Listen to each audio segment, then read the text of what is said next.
We the people, in order to form a more perfect union. 221 years ago, in a hall that still stands across the street, a group of men gathered and with these simple words launched America's improbable experiment in democracy.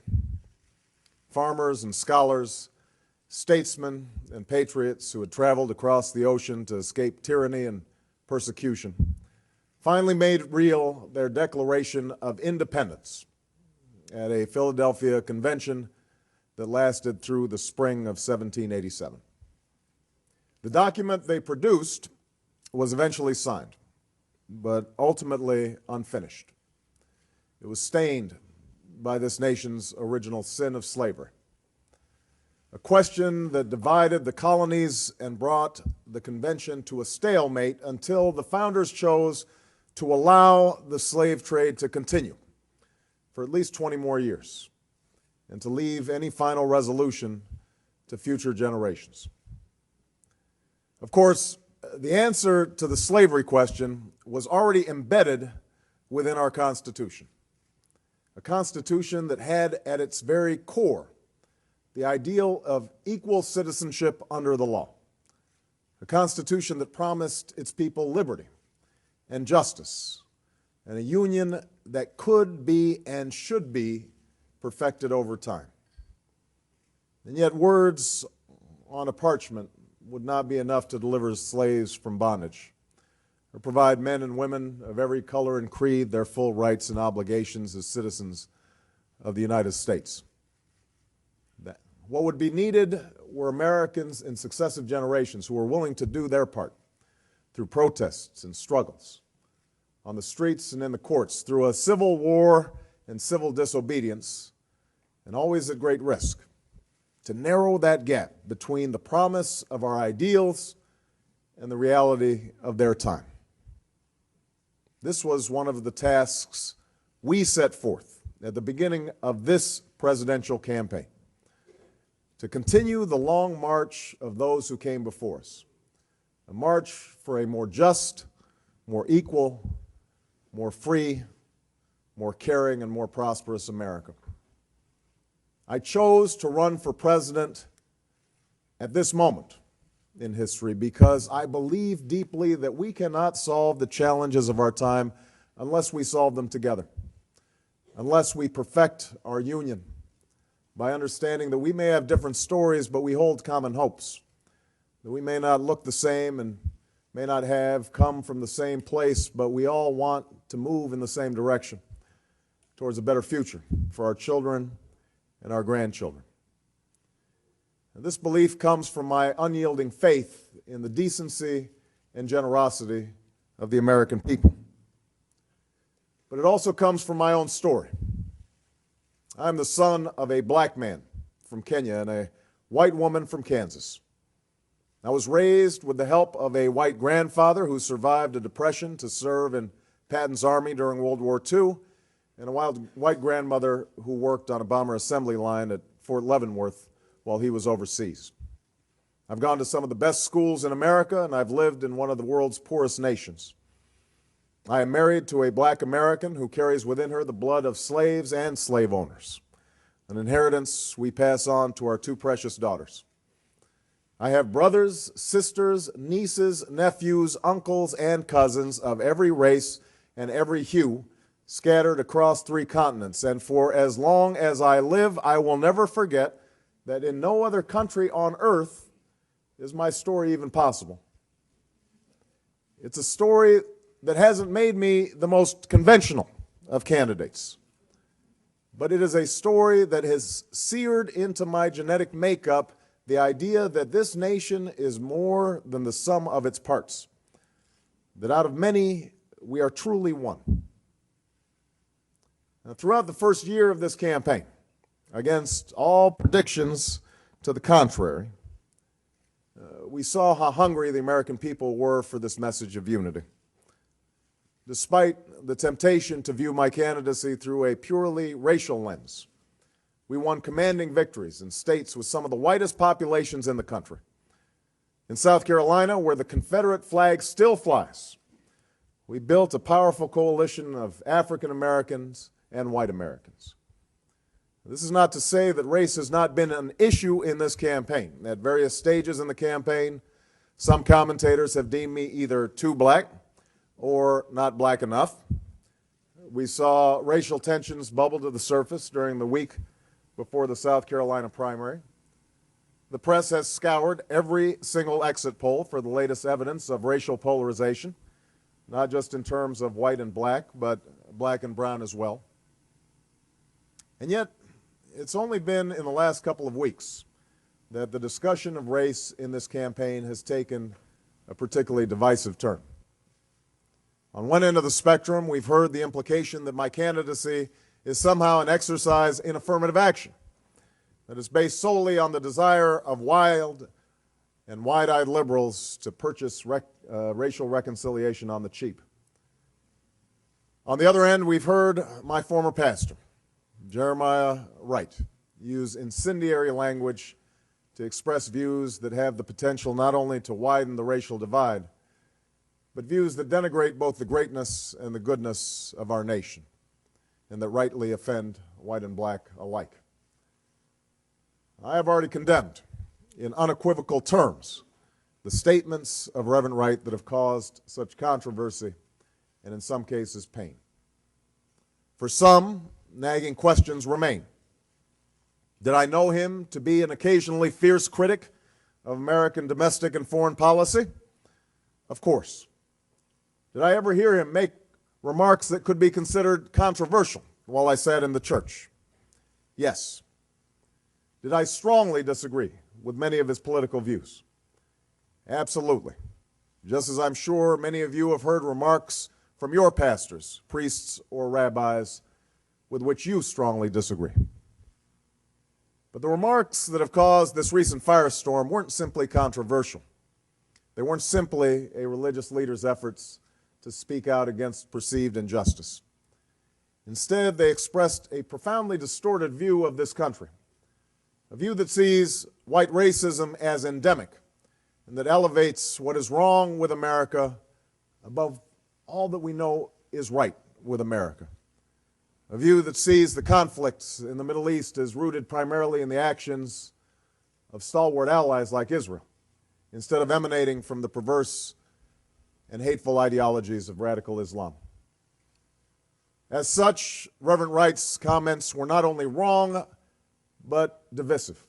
Divisive at a time when we need unity, racially charged at a time when we need to come together to solve a set of monumental problems: 2 wars, a terrorist threat, a falling economy, a chronic healthcare crisis, and potentially devastating climate change. Problems that are neither black or white or Latino or Asian, but rather problems that confront us all.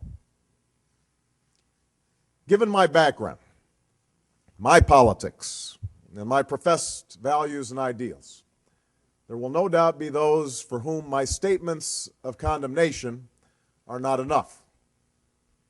Why associate myself with Reverend Wright in the first place, they may ask?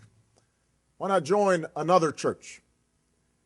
And I confess that if all that I knew of Reverend Wright were the snippets of those sermons that have run in an endless loop on the television sets and YouTube, if Trinity United Church of Christ conformed to the caricatures being peddled by some commentators, there is no doubt that I would react in much the same way.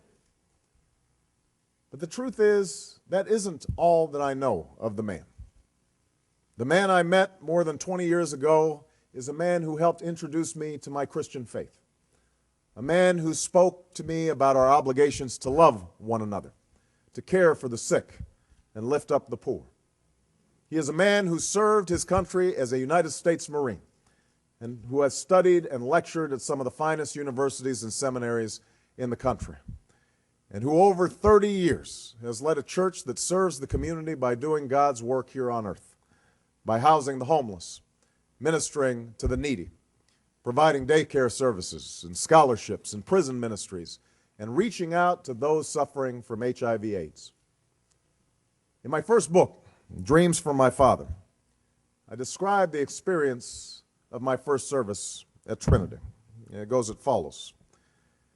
People began to shout, to rise from their seats and clap and cry out, a forceful wind carrying the Reverend's voice up to the rafters. And in that single note, hope, I heard something else. At the foot of that cross, inside the thousands of churches across the city, I imagine the stories of ordinary black people merging with the stories of David and Goliath, Moses and Pharaoh, the Christians in the lion's den, Ezekiel's field of dry bones. Those stories of survival and freedom and hope became our stories, my story. The blood that spilled was our blood, the tears our tears, until this black church on this bright day seemed once more a vessel carrying the story of a people into future generations and into a larger world. Our trials and triumphs became at once unique and universal, black and more than black. In chronicling our journey, the stories and songs gave us a meaning to reclaim memories that we didn't need to feel shame about, memories that all people might study and cherish and with which we could start to rebuild. That has been my experience at Trinity. Like other predominantly black churches across the country, Trinity embodies the black community in its entirety, the doctor and the welfare mom, the model student and the former gangbanger. Like other black churches, Trinity's services are full of raucous laughter and sometimes bawdy humor. They are full of dancing and clapping and screaming and shouting that may seem jarring to the untrained ear. The church contains in full the kindness and cruelty, the fierce intelligence and the shocking ignorance, the struggles and successes, the love and, yes, the bitterness and biases that make up the black experience in America. And this helps explain, perhaps, my relationship with Reverend Wright. As imperfect as he may be, he has been like family to me. He strengthened my faith, officiated my wedding, and baptized my children. Not once in my conversations with him have I heard him talk about any ethnic group in derogatory terms, or treat whites with whom he interacted with anything but courtesy and respect. He contains within him the contradictions, the good and the bad, of the community that he has served diligently for so many years. I can no more disown him than I can disown the black community. I can no more disown him than I can disown my white grandmother, a woman who helped raise me, a woman who sacrificed again and again for me, a woman who loves me as much as she loves anything in this world, but a woman who once confessed her fear of black men who passed her by on the street, and who on more than one occasion has uttered racial or ethnic stereotypes that made me cringe. These people are part of me, and they are part of America, this country that I love. Now, some will see this as an attempt to justify or excuse comments that are simply inexcusable. I can assure you it is not. And I suppose the politically safe thing to do would be to move on from this episode and just hope that it fades into the woodwork. We can dismiss Reverend Wright as a crank or a demagogue, just as some have dismissed Geraldine Ferraro in the aftermath of her recent statements as harboring some deep-seated bias. But race is an issue that I believe this nation cannot afford to ignore right now. We would be making the same mistake that Reverend Wright made in his offending sermons about America, to simplify and stereotype and amplify the negative to the point that it distorts reality. The fact is that the comments that have been made and the issues that have surfaced over the last few weeks reflect the complexities of race in this country that we've never really worked through, a part of our union that we have not yet made perfect.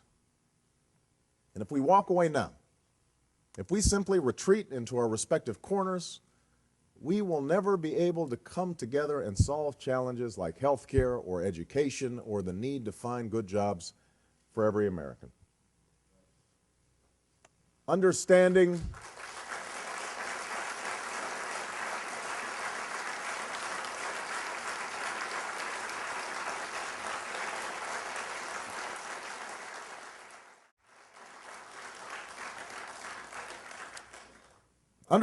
this reality requires a reminder of how we arrived at this point. As William Faulkner once wrote, "The past isn't dead and buried. In fact, it isn't even past." We do not need to recite here the history of racial injustice in this country, but we do need to remind ourselves that so many of the disparities that exist between the African American community and the larger American community today can be traced directly to inequalities passed on from an earlier generation that suffered under the brutal legacy of slavery and Jim Crow. Segregated schools were and are inferior schools. We still haven't fixed them 50 years after Brown versus Board of Education.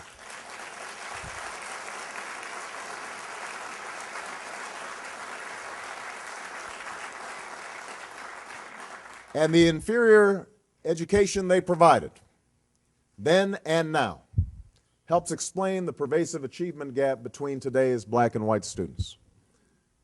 Legalized discrimination, where blacks were prevented, often through violence, from owning property, or loans were not granted to African American business owners, or black homeowners could not access FHA mortgages, or blacks were excluded from unions, or the police force, or the fire department, meant that black families could not amass any meaningful wealth to bequeath to future generations.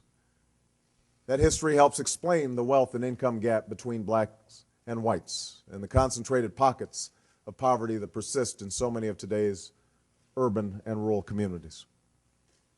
A lack of economic opportunity among black men and the shame and frustration that came from not being able to provide for one's family contributed to the erosion of black families, a problem that welfare policies for many years may have worsened, and the lack of basic services in so many urban black neighborhoods, parks for kids to play in, police walking the beat, regular garbage pickup, building code enforcement, all helps create a cycle of violence, blight, and neglect that continues to haunt us. This is the reality in which Reverend Wright and other African Americans of his generation grew up. They came of age in the late 50s and early 60s, a time when segregation was still the law of the land and opportunity was systematically constricted. What's remarkable is not how many failed in the face of discrimination, but how many men and women overcame the odds, how many were able to make a way out of no way for those like me who would come after them. But for all those who scratched and clawed their way to get a piece of the American dream, there were many who didn't make it. Those who were ultimately defeated in one way or another by discrimination. That legacy of defeat was passed on to future generations. Those young men and increasingly young women who we see standing on street corners or languishing in our prisons without hope or prospects for the future. Even for those blacks who did make it, questions of race and racism continue to define their worldview in fundamental ways. For the men and women of Reverend Wright's generation, the memories of humiliation and doubt and fear have not gone away, nor is the anger and the bitterness of those years. That anger may not get expressed in public, in front of white coworkers or white friends, but it does find voice in the barber shop or the beauty shop or around the kitchen table. At times, that anger is exploited by politicians to gin up votes along racial lines or to make up for a politician's own failings. And occasionally, it finds voice in the church on Sunday morning, in the pulpit and in the pews. The fact that so many people are surprised to hear that anger in some of Reverend Wright's sermons simply reminds us of the old truism that the most segregated hour of American life occurs on Sunday morning. That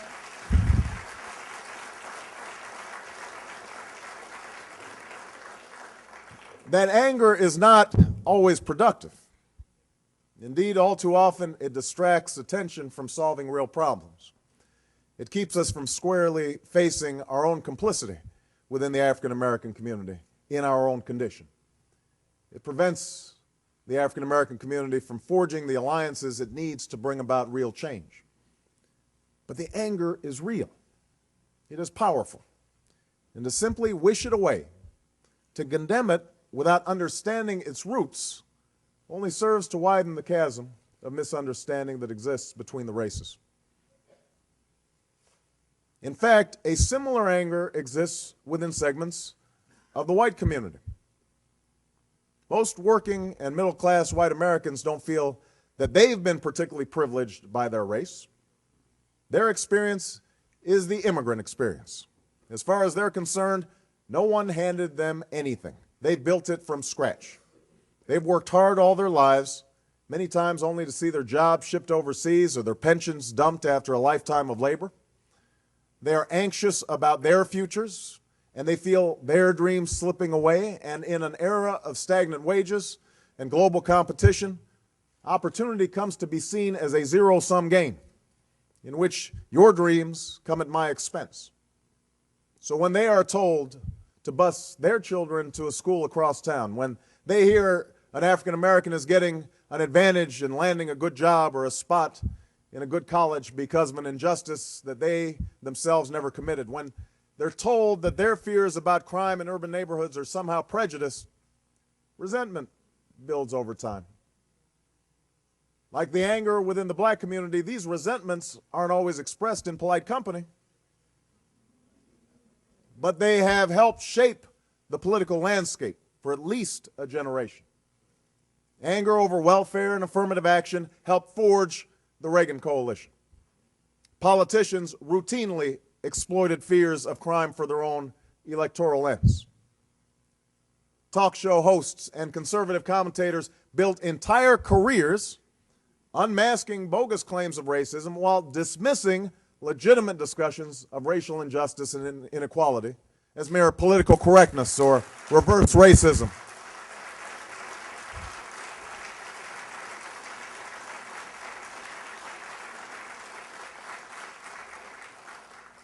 And just as black anger often proved counterproductive, so have these white resentments distracted attention from the real culprits of the middle-class squeeze. A corporate culture rife with inside dealing, and questionable accounting practices, and short-term greed. A Washington dominated by lobbyists and special interests. Economic policies that favor the few over the many. And yet to wish away the resentments of white Americans, to label them as misguided or even racist, without recognizing they are grounded in legitimate concerns, this too widens the racial divide and blocks the path to understanding. This is where we are right now.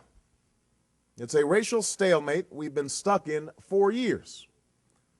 And contrary to the claims of some of my critics, black and white, I have never been so naive as to believe that we can get beyond our racial divisions in a single election cycle or with a single candidate, particularly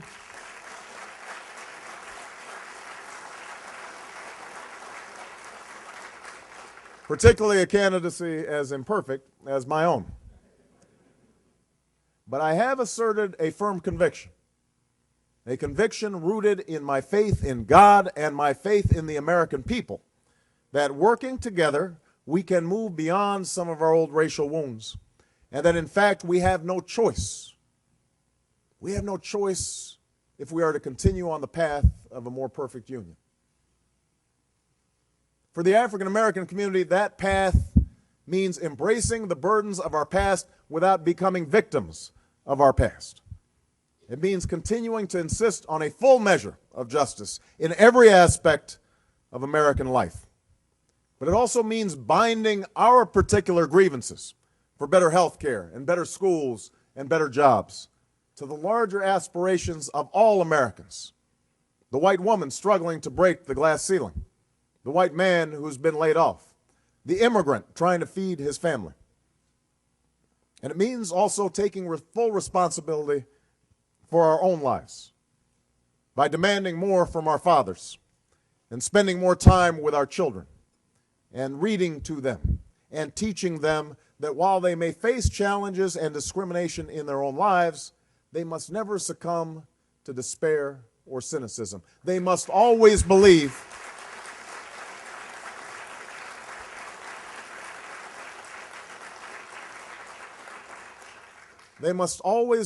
that they can write their own destiny.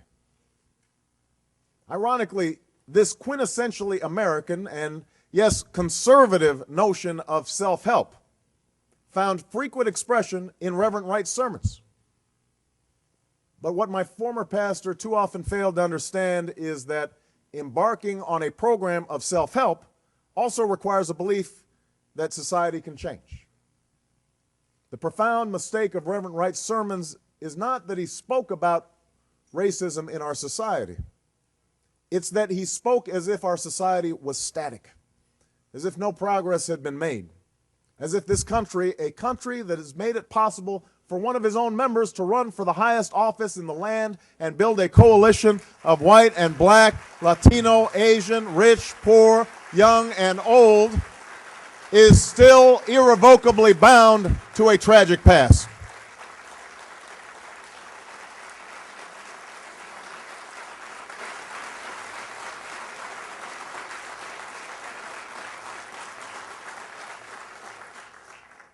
What we know, what we have seen, is that America can change. That is the true genius of this nation. What we have already achieved gives us hope, the audacity to hope for what we can and must achieve tomorrow. Now, in the white community, the path to a more perfect union means acknowledging that what ails the African American community does not just exist in the minds of black people, that the legacy of discrimination and current incidents of discrimination, while less overt than in the past, that these things are real and must be addressed, not just with words, but with deeds, by investing in our schools, in our communities, by enforcing our civil rights laws and ensuring fairness in our criminal justice system, by providing this generation with ladders of opportunity that were unavailable for previous generations. It requires all Americans to realize that your dreams do not have to come at the expense of my dreams, that investing in the health, welfare, and education of black and brown and white children will ultimately help all of America prosper.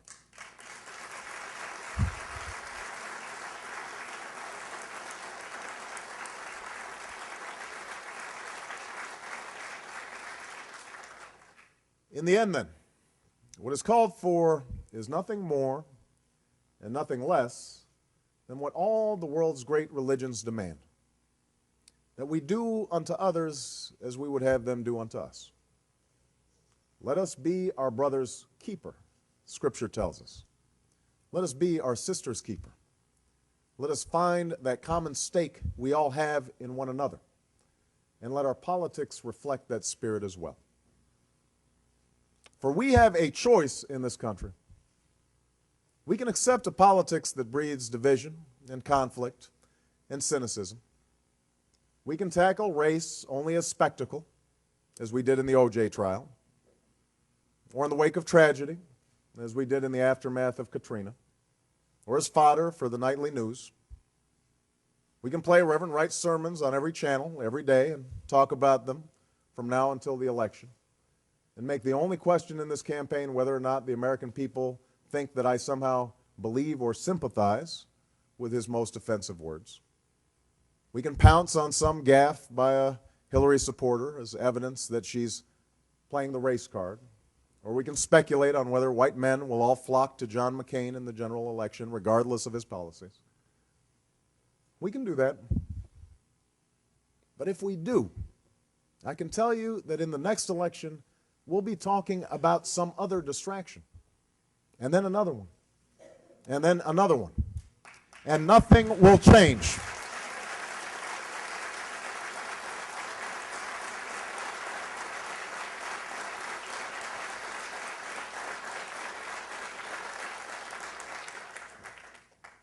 That is one option. Or, at this moment, in this election, we can come together and say, not this time. This time we want to talk about the crumbling schools that are stealing the future of black children and white children and Asian children and Hispanic children and Native American children. This time we want to reject the cynicism that tells us that these kids can't learn, that those kids who don't look like us are somebody else's problem. The children of America are not those kids, they are our kids, and we will not let them fall behind in the 21st century economy. Not this time. This time we want to talk about how the lines in the emergency room are filled with whites and blacks and Hispanics who do not have health care, who don't have the power on their own to overcome the special interests in Washington, but who can take them on if we do it together. This time, we want to talk about the shuttered mills that once provided a decent life for men and women of every race, and the homes for sale that once belonged to Americans from every religion, every region, every walk of life. This time, we want to talk about the fact that the real problem is not that someone who doesn't look like you might take your job, it's that the corporation you work for will ship it overseas for nothing more than a profit. This time,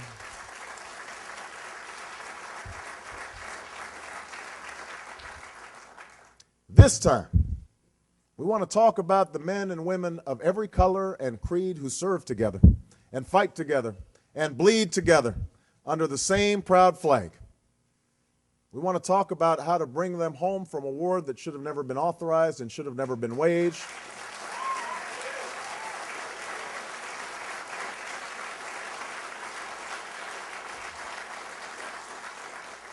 And we want to talk about how we'll show our patriotism by caring for them and their families and giving them the benefits that they have earned. I would not be running for president if I didn't believe with all my heart that this is what the vast majority of Americans want for this country. This union may never be perfect, but generation after generation has shown that it can always be perfected. And today, whenever I find myself feeling doubtful or cynical about this possibility, what gives me the most hope is the next generation. The young people whose attitudes and beliefs and openness to change have already made history in this election.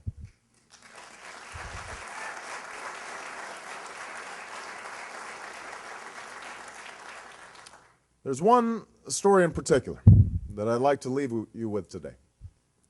A story I told when I had the great honor of speaking on Dr. King's birthday at his home church, Ebenezer Baptist in Atlanta.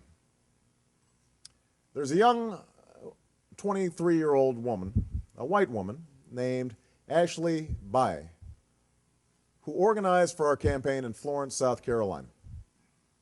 She'd been working to organize a mostly African-American community since the beginning of this campaign. And one day she was at a roundtable discussion where everyone went around telling their story and why they were there. And Ashley said that when she was 9 years old, her mother got cancer. And because she had to miss days of work, she was let go and lost her health care. They had to file for bankruptcy. And that's when Ashley decided that she had to do something to help her mom. She knew that food was one of their most expensive costs. And so Ashley convinced her mother that what she really liked and really wanted to eat more than anything else was mustard and relish sandwiches, because that was the cheapest way to eat. That's the mind of a 9-year-old. She did this for a year until her mom got better. And so Ashley told everyone at the round table that The reason she had joined our campaign was so that she could help the millions of other children in the country who want and need to help their parents too. Now, Ashley might have made a different choice. Perhaps somebody told her along the way that the source of her mother's problems were blacks who were on welfare and too lazy to work, or Hispanics who were coming into the country illegally. But she didn't. She sought out allies in her fight against injustice. Anyway, Ashley finishes her story and then goes around the room and asks everyone else why they're supporting the campaign. They all have different stories and different reasons. Many bring up a specific issue. And finally, they come to this elderly black man who's been sitting there quietly the entire time. And Ashley asks him why he's there. And he doesn't bring up a specific issue. He does not say health care or the economy. He does not say education or the war. He does not say that he was there because of Barack Obama. He simply says to everyone in the room, I am here because of Ashley. I'm here because of Ashley. Now, by itself, that single moment of recognition between that young white girl and that old black man is not enough. It is not enough to give health care to the sick, or jobs to the jobless, or education to our children. But it is where we start. It is where our union grows stronger. And as so many generations have come to realize over the course of the 221 years since a band of patriots signed that document right here in Philadelphia, that is where perfection begins. Thank you very much, everybody. Thank you. Thank you. Thank you. Thank you. Thank you. Thank you. Thank you. All right.